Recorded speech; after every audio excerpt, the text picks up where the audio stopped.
Hi, my name is Brian Chandler. I am a certified strength and conditioning coach, licensed massage therapist here at Anthem Fitness in Henderson. We combine chiropractic treatments with functional fitness training all in the same building.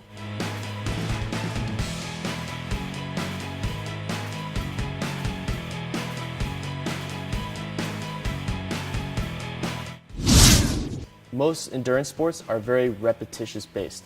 We do the same movement over and over again, which can lead to quite a few overuse injuries, which any endurance athlete has probably experienced. Some of the most common overuse injuries include IT band syndrome, plantar fasciitis, runner's knee, shin splints.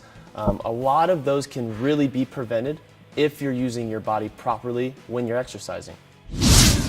Movement assessment is so important because it gives our coaches an idea whether or not you're at a low risk for injury or a high risk for injury. So how we use the scoring system for each test is once you perform the movement, you're given a score of 0, 1, 2, or 3. 0 means that there was pain present in that movement, which we would send you directly to our clinic to get further evaluation. A 1 means you could not perform the movement. A 2 means that you performed it, but there's still some room left for improvement. And our 3 means that you performed it absolutely perfectly with no mistakes. Once you completed all of the moves and we add up your total score from each test, we look and see what your total is. Now, we have studies that show that if you score a 15 or above, you're at an extremely low risk for getting injured during whatever sport or activity you perform. But on the flip side, if you are below a 15, you're at a higher risk for obtaining an injury in any sport, doesn't matter what you play. Based on your scores of the movement assessment and now that we know your weak areas, we can actually give you some corrective exercises and mobility exercises like stretching, foam rolling to help you with those weak patterns to make you stronger. This is our overhead deep squat test.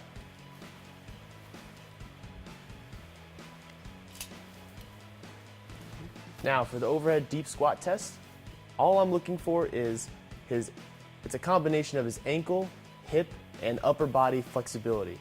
So this movement combines all of them together, which is why this is one of the most challenging moves we do. So our next test is called the hurdle step. This test actually is our hip stability and our balance and how well you can control your body when we remove one foot off the ground. So what he does is we're standing on one leg, we're reaching over with our other leg, we're just going to tap the ground on the other side and bring it right back over. The goal is to keep a nice straight posture with his head, trunk, and our hips. While holding this position, you have to go into a lunge, dropping the back knee straight down, and then pushing his body right back up where we started. All right, so our next test is going to be our shoulder mobility test. All right, turn face that way. Okay, so what Max is going to do, he's going to have his arms out to the side, he's going to grab his thumbs. Now, at the same time, he's going to lift his right arm up, his left hand low.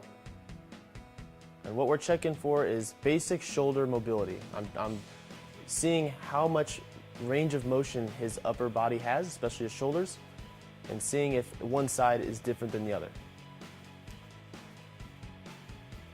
As we do this shoulder test, if somebody is extremely limited in their shoulder range of motion, that could definitely lead to an overuse injury in endurance sports because especially swimming, since we use our shoulders quite a bit, we tend to overuse them with limited range of motion.